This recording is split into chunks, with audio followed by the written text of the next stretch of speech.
자, 그 유튜브 채널은 바로 차린 건 쥐뿔도 없지만이라고 하는 이영진님을 필두로 진행 운영되고 있는 유튜브 채널입니다. 컨텐츠를 위해서 딱히 허락받은 거 없고요. 어디까지나 채널이 훌륭하다고 생각해서 교육용으로 쓰는 목적이고, 그렇기 때문에 최대한 캡처 3인분 지향했으니까 제발 살려주세요. 그럼에도 안 보이면은 영상 날라갔다고 생각해주세요.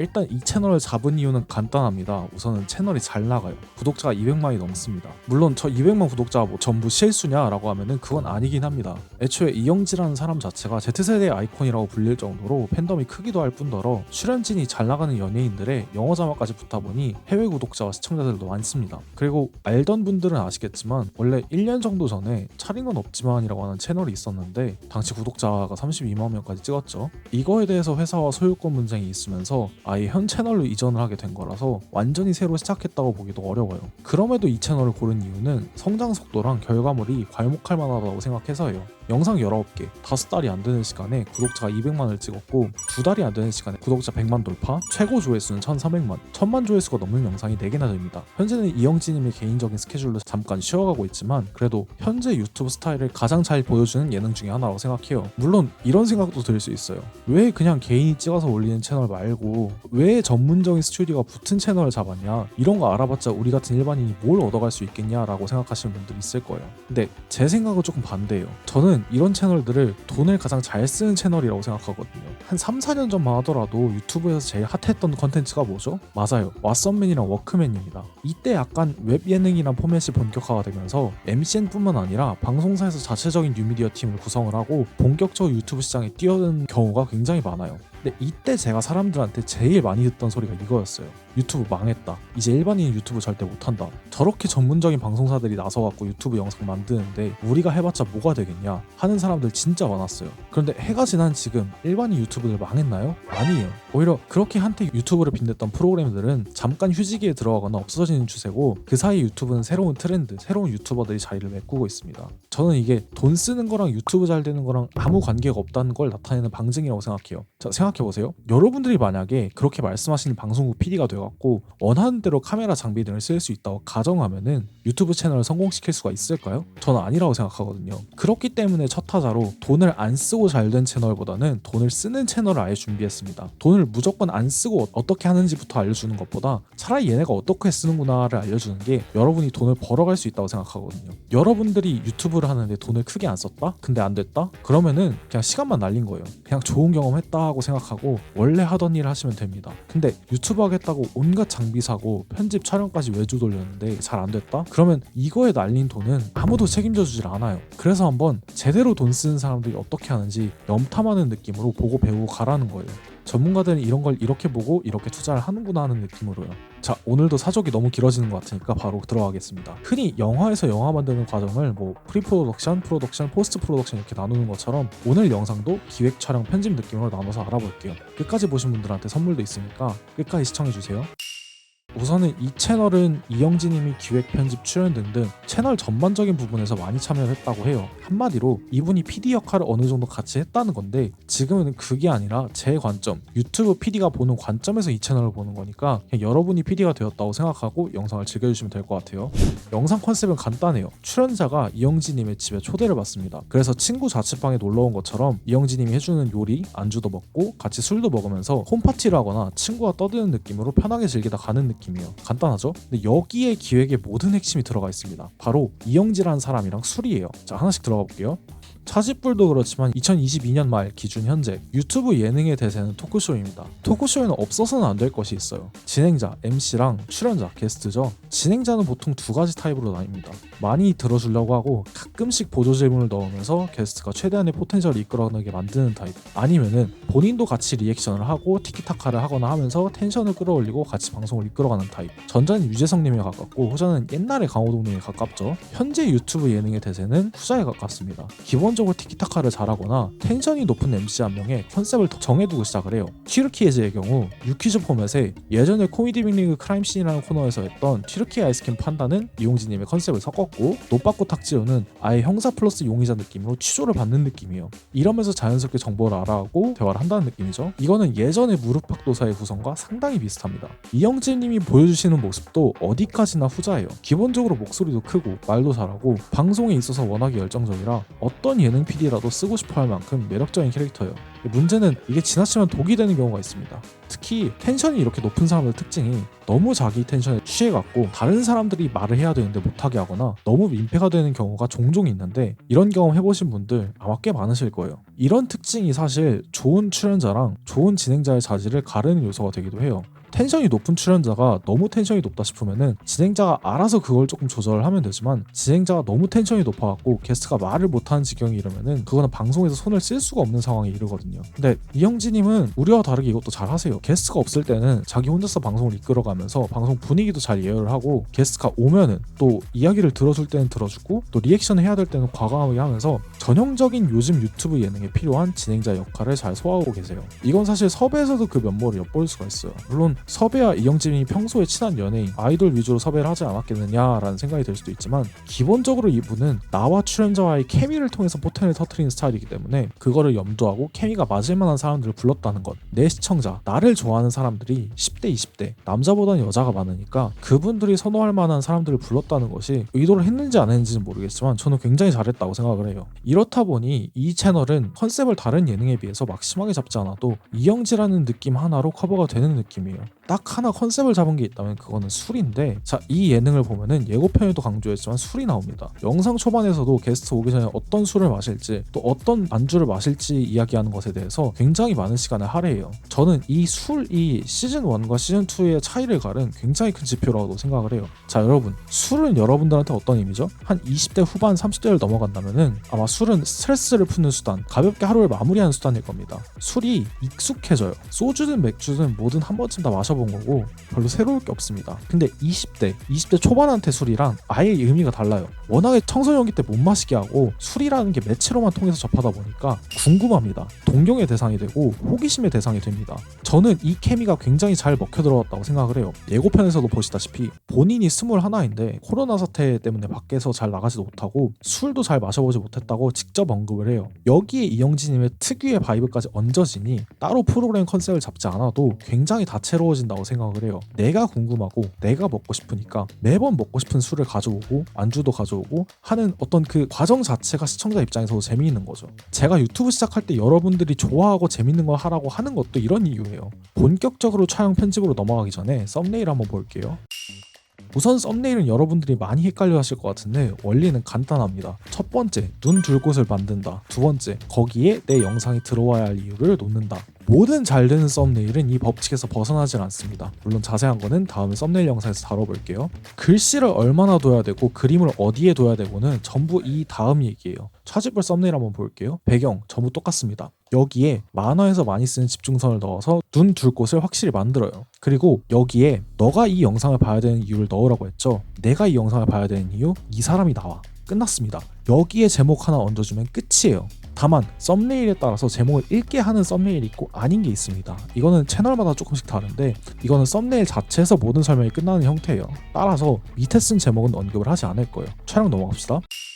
자, 촬영 같은 경우에는 어떤 각도에서 어떤 구도로 찍었는지를 중점적으로 볼 텐데 미리 말씀드리지만 저는 카메라 개수나 종류를 여기서 세지는 않을 거예요. 제가 촬영장에 있었던 게 아니고 그냥 편집본만 보고 유추하는 거인데다가 촬영하다 보면은 백업 안 떠서 날라가고 각도 이상하고 그러면 아예 안 쓰는 각도 있고 그래서 실제 카메라 종류 개수와는 좀 다를 겁니다. 어디까지나 여러분들이 이런 카메라 이렇게 쓰는구나 하고 알려드린 목적으로 가는 거예요. 제일 조회수 잘 나오는 영상 위주로 갈게요. 일단은 저한테는 되게 다행히도 너무 좋았던 게 이 채널은 전체적으로 촬영하는 모습을 잡아둔 게 있어요. 이거를 바탕으로 한번 얘기를 해볼게요. 자, 일단은 기본적으로 인물 2명이 나옵니다. 인물 2명이 나오는 촬영 어떻게 해야 될까요? 인물 2명 하나씩 나오는 거 찍고 각각 인물을 비추는 카메라 하나씩 찍고 끝입니다.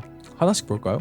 자, 2명을 비추는 카메라일 때 위에 비추는 거 있고 정면 비추는 거 있고 밑에서 보는 게 있습니다. 여기 밑에서 보는 카메라는 조금 이따가 다시 설명할게요. 엄청 많죠. 카메라의 위치에 따라서 각각의 앵글이 어떤 역할을 하는지는 지난번 촬영 영상에서 설명을 한 적이 있어요. 물론 이분들이 이 효과를 끌어내려고 쓰는 것도 있지만 제가 볼 때 이 프로그램 자체가 이영진님이 하도 활동적이고 중간중간 요리도 가져오고 술도 가져오고 하다 보니까 카메라가 쫓기다가 놓치는 각을 없애주기 위해서 짧은 거리에 넓게 담을 수 있는 광각 렌즈를 10분 활용해 다양한 높이에서 빠지는 각이 없도록 정보를 담는 것 같아요. 이거는 이 카메라들이 아니더라도 복도나 메인 촬영 장소 사이에 담기는 카메라를 보면 대충 유추를 할 수가 있습니다. 자, 인물 카메라를 볼게요. 기본적으로 인물 비추는 카메라는 각각 가슴, 바스트샷 정도에 책상을 안 걸치게 찍고 눈 위치는 이 정도로 맞춰놨어요.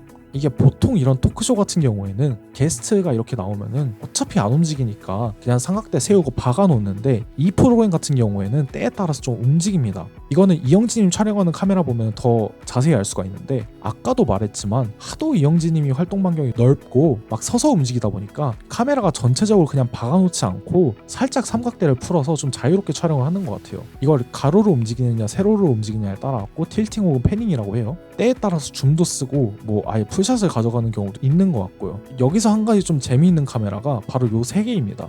각각 인물 2명이랑 출연자 1명 1명을 담는데 이게 제가 지난 촬영에서 말씀드렸던 아래에서 위로 찍을 때 예능에서 가끔 인물을 강조할 때 쓴다는 그 예시입니다. 이 카메라 배치의 경우 가까운 걸 강조해주는 로우 앵글에 광학 렌즈를 적극 활용해서 인물을 강조할 뿐만 아니라 내가 인물과 더 가까이 있다고 느끼게 해줍니다. 참고로 이 카메라는 캐논의 빅시아 미니라고 골목 식당이나 다른 예능 이런 방송에서 정말 자주 쓰이는 제품인데 지금은 단종되어 갖고 출시 당시에는 30만 원 언저리 했는데 지금 구하려면 200이 넘습니다. 자, 만약에 내가 이런 영상을 촬영하고 싶다 그러면은 처음에 말씀드렸다시피 인물 잡는 거 2개, 전체로 담는 거 하나 이렇게 해주시면 되는데 만약에 카메라가 하나밖에 없다 그냥 이렇게 인물 2명을 잡아주세요. 그리고 나머지 인물 하나씩 잡고 싶을 때 확대를 이용하시는 겁니다. 그래서 요 확대하는 각이 인물 한 명 잡는 카메라를 대체하듯이 편집을 해주시면 됩니다. 자, 이거는 편집, 멀티 카메라를 말씀드리는 부분에서 좀 더 자세하게 얘기를 해드릴게요.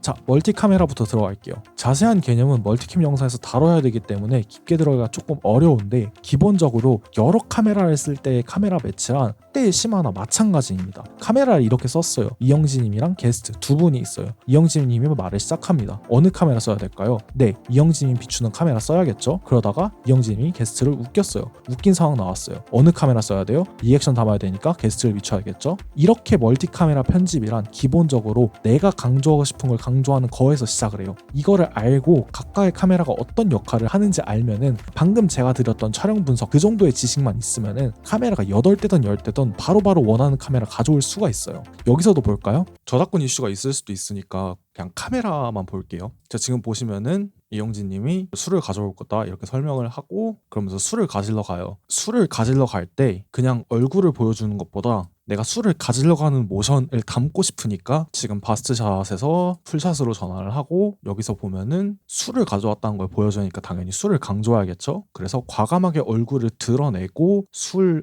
클로즈업한 샷을 보여주고 있어요. 그러고서 이제 잠깐 또 얼굴 보여주다가 이 술을 바닥에다 내려놓으니까 아예 테이블 쪽에다가 미리 세팅되어 있는 카메라로 이 술이 바닥에 내려온다를 보여주는 거예요. 이영진이 보통 말을 할 때 이런 식으로 미디엄샷이나 바스트샷 위주로 잡아주지만 다양한 카메라들이 어떤 역할을 하냐면은 이런 식으로 이동을 할 때 동작을 전체적으로 담아낼 수가 있고 강조해야 될 부분이 지금 같은 경우에 술을 가져와야 되니까 술을 강조를 했죠. 그런 부분들을 확실하게 표현을 해줄 수 있다는 거예요. 아까 촬영 영상에서 말씀을 드렸던 부분들이 이런 부분들입니다.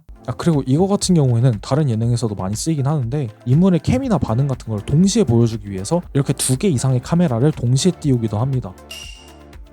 저는 사실 이런 거 작업을 할 때 컷을 우선 끝내고 카메라 배치를 하는데 설명을 위해서 편의상 이렇게 했습니다. 컷은 유튜브 예능이니만큼 빠르게 넘어가는데 제가 컷 편집 영상에서 말씀드렸지만 컷을 공부를 할 때 그러니까 이거를 편집한 사람이 얼마나 많이 잘랐는지 들여다볼 수 있는 가장 빠른 방법으로 여기 오른쪽에 자동 컷 편집 기능을 이용해 갖고서 컷이 나눠져 있는 느낌을 보라고 하는 거였어요. 이거 다 된 후에 한번 올게요. 이렇게 자동 컷 편집을 한 다음에 여기서 얼마나 끊겼는지 요 꼬리를 보라고 했어요. 그러니까 저 같은 경우에는 이런 말 사이사이에 최소한의 공백도 안 남기고 거의 다 잘라내는 편인데 어느 정도의 말의 템포를 유지하기 위해서 그 정도까지는 안 가는 것 같고 대신에 이제 끊고 싶은 부분에서 약간 이 정도의 꼬리 정도 남겨놓는 것 같아요. 그래서 그렇게 컷을 자른다 일단은 하나 하고 마지막으로 자막을 볼 건데 자막은 사실 제가 뭐 요즘 트렌드 영상에서 한번 말씀을 드렸지만 디자인이 그렇게까지 특별할 거는 없어요. 그냥 검은 바탕에 휜 어떤 고딕체의 글씨가 줄을 이루는 감성 자막, 강조 자막을 최소화한 극단적인 거의 말자막 형태의 예능이에요.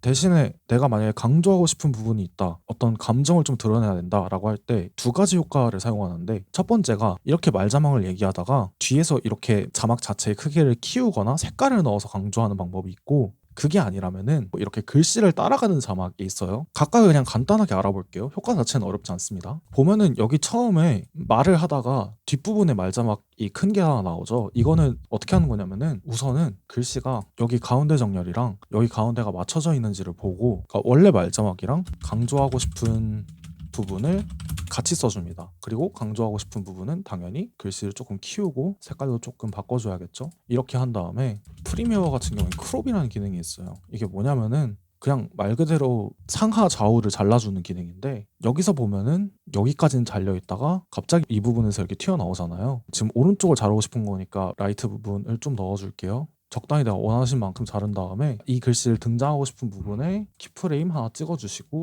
다음 프레임 오른쪽 화살표 눌러주시면 돼요. 오른쪽 화살표 눌러주시고 이거를 0%로 맞춰주시면은 이렇게 하다가 이런 식으로 이 효과를 사용하실 수 있게 됩니다. 그리고 이 글씨가 나타나는 이 부분 있죠. 여기에 효과음까지 넣어주시면은 지금 이 효과랑 똑같이 만들어 주실 수가 있어요. 물론 이제 상황에 따라 갖고서 이 글씨가 나올 때 그 화면 확대까지 넣어주시면은 조금 더 강렬한 효과를 넣을 수가 있겠죠. 이거랑 이제 아까 얘기했던 따라가는 그 자막 효과가 있는데, 프리미어에서 텍스트 누르고 포지션 누르면은 자막의 위치를 조정을 할 수가 있어요. 이 자막이 머리 위에 있고 싶다라고 하면은 머리 위에 이렇게 잡아준 다음 이렇게 내려갔을 때 요 머리 위치에다가 자막을 배치를 시켜주면은 되는데, 일일이 이 작업을 하는 게 많이 귀찮을 수가 있어요. 그래서 이거를 조금 편하게 하는 방법이, 처음에 이 위치에서 시작을 하고 보면은 머리가 대충 이 위치 정도에서 고정이 됩니다. 그쵸? 이 부분에 키프레임 하나 찍어주고 이 부분에 키프레임 하나 찍어줄 거예요. 이런 식으로 하면은 얼추 맞습니다. 얼추 맞는데 지금 보면은 중간에 속도가 어긋나죠? 보면은 지금 여기서부터 좀 틀어지기 시작을 하죠.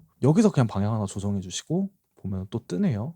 여기서 방향 하나 조정해 주시고 하는 식으로 조정을 해주시면 됩니다. 그러니까 이렇게 큰 움직임, 왼쪽으로서 오른쪽으로 가는데 이 움직임이 끝날 때 하나 일단 잡아주시고 중간에 이 세세한 움직임들을 수정을 해주시는 거예요. 지금 보면은 이영진님이 머리를 움직이는 거 멈췄는데 카메라가 움직이다 보니까 이 위치가 조금씩 바뀌죠. 이거 또 지금 여기서 대충 끝나니까 여기서 이렇게 키프레임을 하나 잡아주고 하다 보면은 얼추 움직임이 맞게 됩니다. 이거를 프레임 하나하나마다 다 따려고 하지 마시고 왼쪽에서 오른쪽, 오른쪽에서 왼쪽으로 가면은 방향들이 바뀔 때가 있을 거예요. 그 방향들이 바뀔 때를 일단 먼저 잡아주시고 다음에 세세한 부분들을 수정을 해주세요. 훨씬 빠르게 이런 자막을 완성하실 수가 있을 겁니다.